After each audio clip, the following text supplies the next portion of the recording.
So, next big project I'm sure some of you are here to see is Rick and Morty.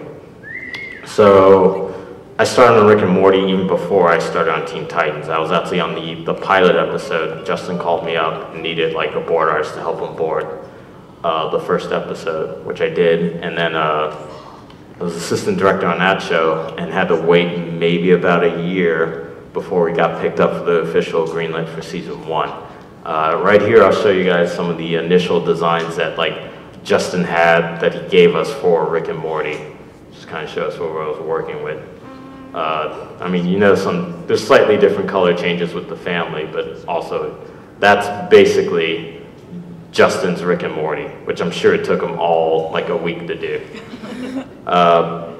Then later on, like people like me come on and kind of like streamline the designs and make it a little more like applicable and like turnable. Though the family itself is pretty much as is, but I'm not positive Justin did those. Like this little web hand of Rick's is one of my favorite. So yeah, these are expressions that like Justin gave us to kind of operate off of, which we kind of like take to heart, like with the drool and the kind of the wonky eyes and like the angry yelling expressions and the tired bags under his eyes for Rick. And then just to show you, like these are some actual turnarounds that we did later for Rick. I believe I worked on these when we got the initial pilot, and as me, Justin Roiland, another friend of ours, Mike Chillian, who worked on Uncle Grandpa, we were in-house doing these designs really quick. And I look at these now, I'm like, oh, like that hair is too long, and like that's not quite the shape of his head, and it's like I'm doing a Goku Dragon Ball thing here. His hair's too wild, but like I doubt most of you guys would care or notice. And these are the initial expression sheets I did, action full body expressions I do. You usually have to do this for an animated show, kind of get the range of their expressions and their characters and kind of work out any rules, like how does their torso work with their knees and their bodies. If like when their elbows bend, does it go like rubber hose, or are there clear and distinct elbow joints? Hands, like face down, like clothing as well. Pensive, like how's their hair work with like their head, and action poses like that. And these are expression sheets I did for Rick. Each one of these like convey a different emotion, and we did some of these for each member of the family, and I'll go through really quickly. And these are the same things colored, and like just to compare, you can kind of see how my initial roughs got cleaned up by a much better artist, and this is a lot closer to the Rick and Morty you guys are more familiar with than the ones I did, which is like his head's too short. And these are like the same thing, some of those expressions and action poses cleaned up. And then a full turn of Rick with the more correct hair model and proportions. And this is I did Summer initially too, her turnaround, and these expressions as well. Some of these were taken from the board in the actual episode we worked on, specifically I think the one where she's holding the flowers, and maybe this one too when she's talking to Frank after he's frozen. And then some expressions for Summer, like Summer drunk, even though she'll probably never be drunk in the series, but we'll see. Yeah, turnaround color for Summer, also expressions. If you see any animation production, usually most productions will have similar board sheets, like height comparisons to the main characters, so we kind of understand how they all work in this world. So we can tell like Rick's definitely shorter than, Jerry's definitely shorter than Rick, but definitely like a head taller than Morty. And like some Jerry expressions. This one's very Simpsons-esque, but we didn't stick to that. I think that one got changed. Pretty sure. And yeah, now you can actually see what the different head expressions are supposed to mean, like being afraid and terrified, drunk, embarrassed, happy, annoyed, excited, and then same turnarounds and expressions. And then I didn't do work on Beth, but my friend Mike Chillian did, so I just included his cleanups because that is what we do. It's a very collaborative process, and I get better. Yeah, drunk Beth is great. And like this face you literally see in the show, so like a lot of these will probably seem very familiar to all of you.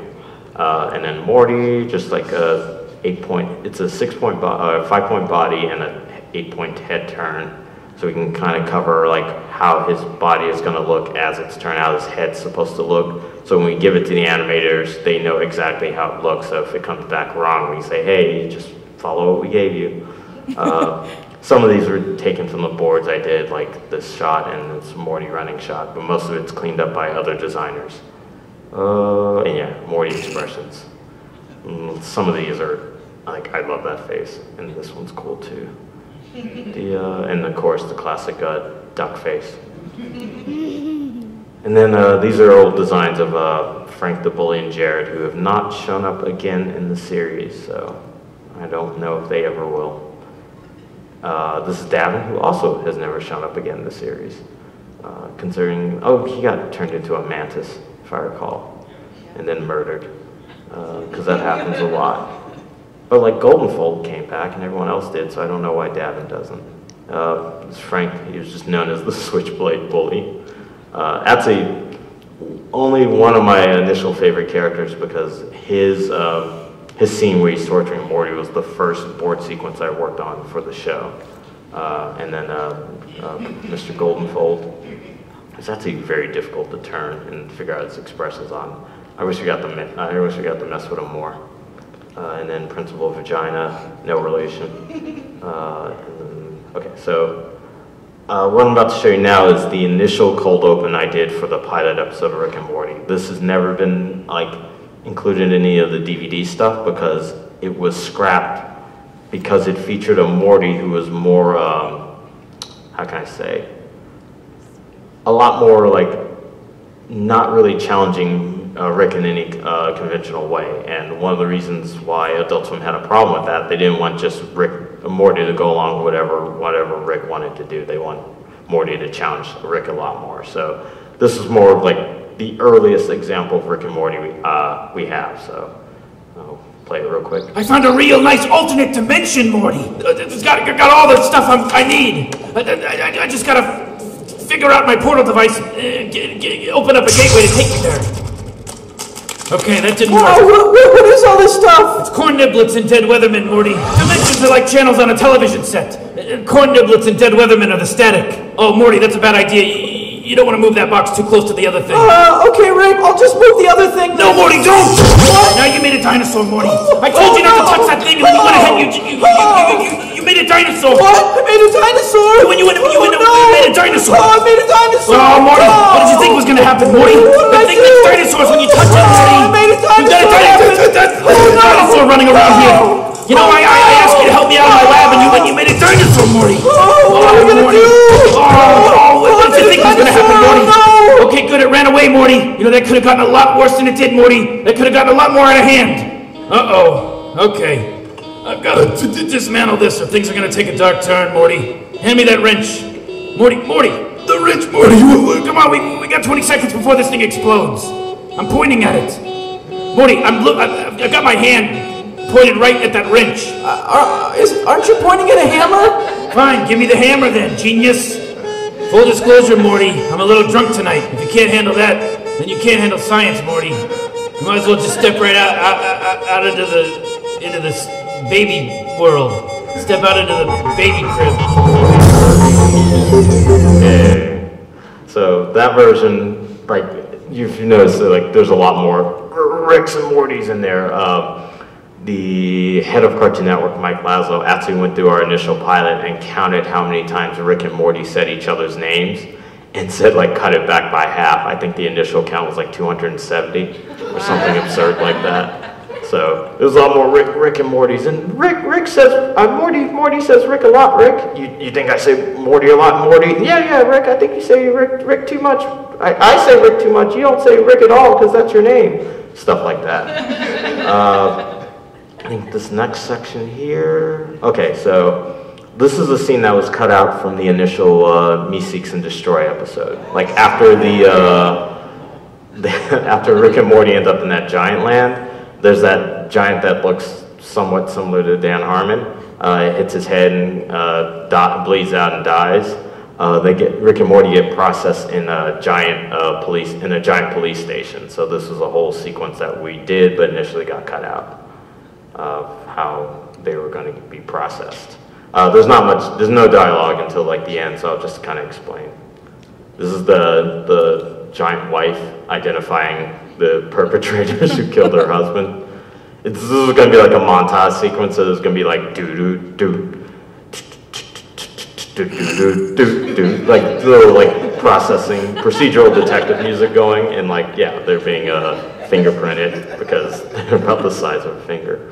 I think ultimately this was cut for time, and also like this would have been a lot of extra design work for all detailing all this like giant interrogation stuff. Oh yes, this is embarrassing. And another thing this does is that like if you notice, there wasn't a whole lot of Rick and Morty in that Me Seeks and Destroy episodes, because like we cut out a whole sequence like this, so this would have been in addition to their adventure, but instead we got to focus more on the Me Seeks, so yeah, it's a little tiny little needed. So, you break into the victim's home, and what? He just happened to slip and break his neck. Yes, I'm telling you, that's what happened. Hey, Mike, go easy on him, all right? They're so small. Look, kid, I get it. Giant cops don't make that much, and if I were you, maybe I would have done the same. But that's not how it went down. Fee, fi, fo, fum. I smell the blood of 2 innocent clients. No more questions, officers. Hello there, I'm Humongous. I'll be representing you. And before you ask, yes, that is a humorous name in our world as well. Yeah, so that's what happens before they eventually wind up in the giant courtroom. And I think that was supposed to be right before the commercial break. This sequence here is my initial rough sketch of the Two Brothers sequence from Interdimensional Cable 1. The version you have here is like very similar to the version I wound up. There's only like one scene that wasn't included and a different shot, so I'll just play through this real quick and talk about it. It's in theaters now, coming this summer. Two brothers in a van, and then a meteor hit, and they ran as fast as they could. From giant cat monsters, and then a giant tornado came, and that's when things got knocked into 12th gear.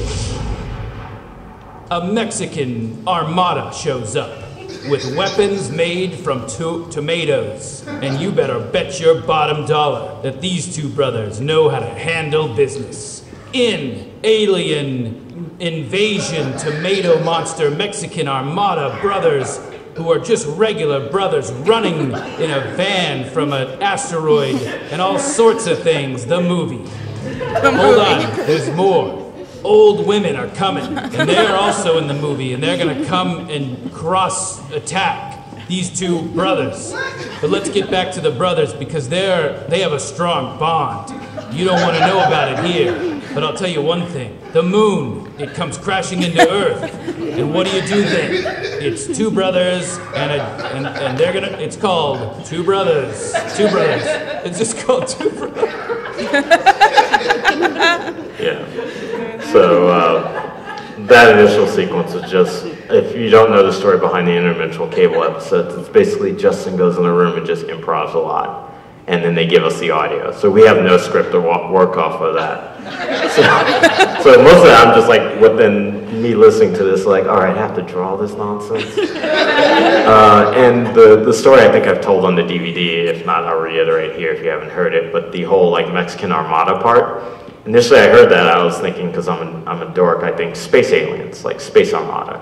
And then later, while I'm already in the middle of boarding it, I read the script, and it says, in the script there's a tagline that says, based on the description, it says, and by sea, a Mexican armada shows up. I was like, oh, you want an actual, like, real Mexican fleet with boats arriving to shore. And I had to go talk to Justin. Like, ended up mixing with some casual racism.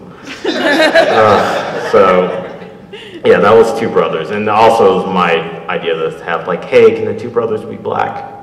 That was not in the script at all, but I'm like, in my head, it's like if you did a movie starring like Ving Rhames and like Will Smith in their prime in like the mid to late 90s. But that's all I got to show as far as work is concerned. I just want to give you a kind of a brief primer of what animation looks like on my end, because you all get to see the end result of it. So